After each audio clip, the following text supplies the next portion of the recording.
শ্ৰীমন্ত শংকৰ হৰি ভকতৰ জনা যে নকল্পতৰু তাহান্ত বিনাই নাই নাই নাই আমাৰ পৰম গুৰু ৰাম আমাৰ পৰম গুৰু কৃষ্ণ। মুক্তিত নিস্পৃহা যিটো সেই ভকতৰ নম ৰসময় মাগো ভকতি সমস্ত মস্তকমণি নিজ ভকতৰ বৈশ্য ভজুহেন দেৱ যধুপতি। মুক্তি 5 প্ৰকাৰ: সালোক্য, সামপ্য, সাযুজ্য আৰু সাৰূপ্য আৰু নিবাৰণ। আলোক্য হৈছে বৈকুণ্ঠত থাকি ঈশ্বৰৰ তুল্য ঐশ্বৰ্য লাভ কৰা। সামপ্য হৈছে ঈশ্বৰৰ লগতে একেলগে বাস কৰা। সাযুজ্য হৈছে ঈশ্বৰৰ দৰে সুখ লাভ কৰা। সাৰূপ্য হৈছে ঈশ্বৰৰ সমান ৰূপ লাভ কৰা। নিবাৰণ হৈছে ঈশ্বৰত লীন যোৱা। এই 5বিধ মুক্তিক আশা নকৰে সেইজন মুক্তিত নিস্পৃহ। মুক্তিত আশা নকৰি যি নিষ্কামভাৱে ঈশ্বৰক ভজে সেই ভকতক নমস্কাৰ কৰি অমৃতময় ৰসৰে ভৰা ভক্তিক প্ৰাৰ্থনা কৰোঁ। স্বৰ্গ, মৰ্ত্য, পাতাল এই 3 লোকৰ দেৱ নৰ নাগিনী সকলোকে ক্ষীৰৰ মুকুটস্বৰূপ অৰ্থাৎ সৰ্বশক্তিমান সাৱশ্য সৰ্পকতা স্বাধীন হৈও যি ভগৱন্তৰ ভক্তিৰ অধীন সেই যদুকুল মূল দেৱতাৰ যদুপতি উপাসনা কৰোঁ। ভক্তি বাণীস্বৰূপ মুক্তি বাণীৰ দাসী। ভক্তিৰ সিদ্ধি হ'লে দাসীৰূপা মুক্তিয়ে নিজে লাভ লয়। ভক্তি 9 বিধ যেনে শ্ৰৱণ, কীৰ্তন, সুমন, পদসেৱন, অৰ্চন, বদন, দাস্য, সতীত্ব আৰু আত্মানিবেদন। এই 9 বিধ ভক্তিতে নৱৰস আছে। এই নৱৰসকে যি একত্ৰিত কৰি ভক্তি কৰিছে সেয়ে ৰসময় ভকতি। হৰিহৰ সংবাদ আৰু 1ম স্কন্ধত বিস্তাৰিত ৰূপে আছে। যাৰ ৰাম কৃষ্ণ নাম নাৱে ভৱ সিন্ধু তৰি পাৱে পদস্পদ পাপী যত সদানন্দ সনাতন হেনয় কৃষ্ণক সদা উপসাগ কহু হৃদয়ত।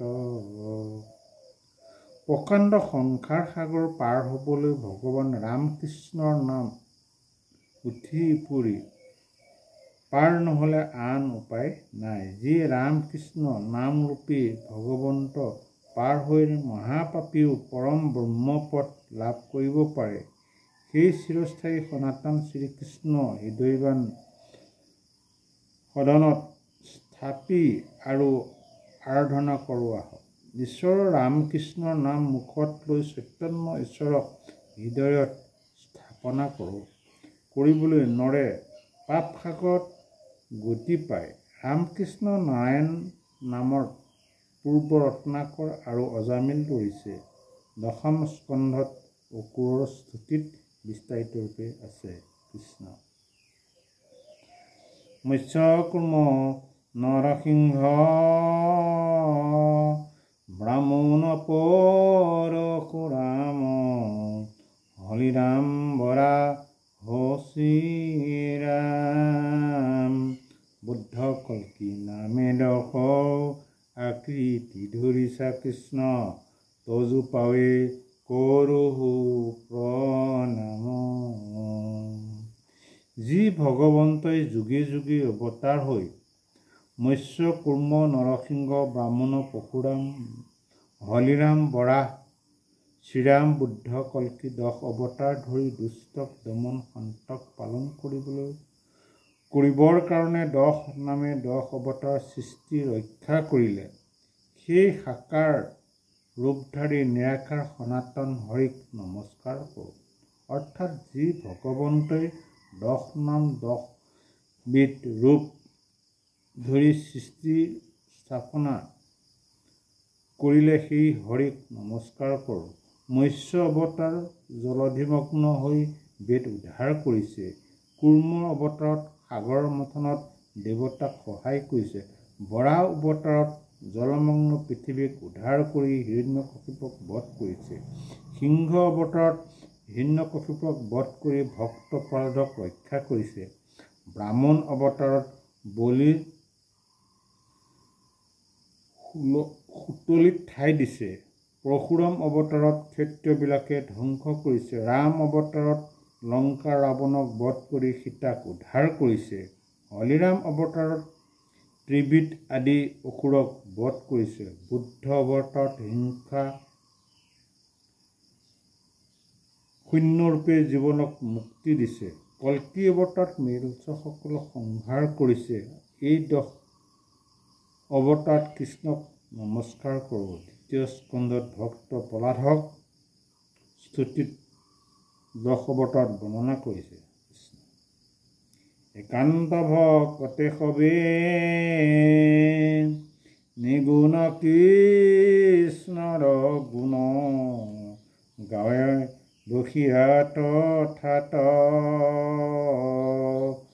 বৈকুণ্ঠক পৰিহৰি যোগী হৃদয়ৰি ঠাকু হৰি সাক্ষাতে তথাতে। বিষয় ভাৱনা এৰি হৰিত শৰণ লৈ হৰিক অন্তৰত ধৰি হৰিয়েই পৰম বন্ধু বুলি বিশ্বাস কৰোতাজনক ৰোগ শোক জৰা মৃত্যু আদি সংসাৰ কোনো বিপদে লগ পাব নোৱাৰে। সেই বিপদৰ মূৰত ভৰি দি নাচি ফুৰিব পাৰি। দাবীদ ৰজাই হাবিত শৰণ লৈ সখ্য ভাৱ কৰাত হৰিক কৃপাত বিঘ্নি হাত সাৰি আনন্দক লাভ কৰিছিল। সকলনি গমলতা তাৰ অবিনাশী ফল কৃষ্ণ নাম চৈতন্য স্বৰূপ সুমধুৰ সুমঙল শ্ৰদ্ধাই হেলাই লৈও নৱমাত তদে ভৱ কূপ। বেদান্ত উপনিষদ আদি শাস্ত্ৰবোৰত তাৎপৰ্য লতাৰ স্বৰূপ। সেই লতাৰ কোনো কালেই নষ্ট নোহোৱাত গুটি আত্মাৰূপী ভগৱন্ত কৃষ্ণৰ নাম। সেই গুটি অতি মধুৰ আৰু কল্যাণকাৰক। সেই গুটিৰ প্ৰতি জন্মি আৰু হেলাটো কৃষ্ণৰ নাম লওঁতাজন সংসাৰৰূপী কৰ্তাৰ পৰা উদ্ধাৰ পায়। অৰ্থাৎ লতা স্বৰূপ শাস্ত্ৰৰ অব্যৰ্থ ফল অতি মধুৰ কল্যাণকামী কৃষ্ণৰ নাম। সেই নাম ভক্তি বা হেলাতে লৈও নৰ সংসাৰ তৰিব পাৰে। এতেকে সকলো শাস্ত্ৰৰ সাৰ কৃষ্ণৰ নাম। কৃষ্ণ যিটোজনে কৃষ্ণ কথা বিচাৰে সময় মনে ধৈৰ্য ধৰি খন্তেক কথা কয় যত তীৰ্থস্থান দান দেৱ পিতৃযজ্ঞ যাগ যোগাদিবো ফল কওঁ পায়। তীৰ্থ 3 ৰকমৰ মানস স্থাৱৰ আৰু জংগম। সত্য ক্ষমা দয়া দম দান ইন্দ্ৰ নিগ্ৰহ সৰলতা ব্ৰহ্মচৰ্য জ্ঞান সন্তোষ মিষ্ট কথা পুণ্য ধৈৰ্য আৰু মন শুদ্ধি।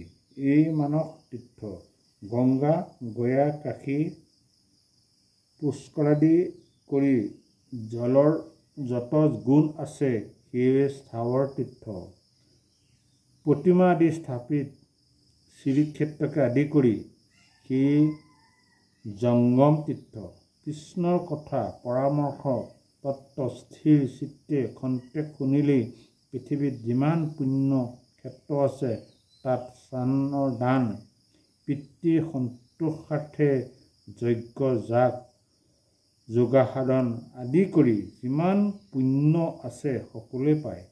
অৰ্থাৎ সকলো তীৰ্থৰ স্থান দানাদি কৰাৰে আন মহান পুণ্যৰ ফল যিমান আছে অকল কৃষ্ণ কথা স্থিৰ চিত্তে খন্তেক শুনিলে সেই ফল পায়।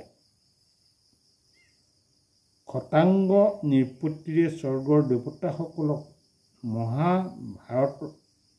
মহাভয়ত ৰক্ষা কৰাত দেৱতাসকলে বৰ দিব খুজিছিল। ৰজাই বৰ্ণলৈ আয়ুস গণনা কৰি মাত্ৰ 2 গুণ পালে। সেই দুইদণ্ড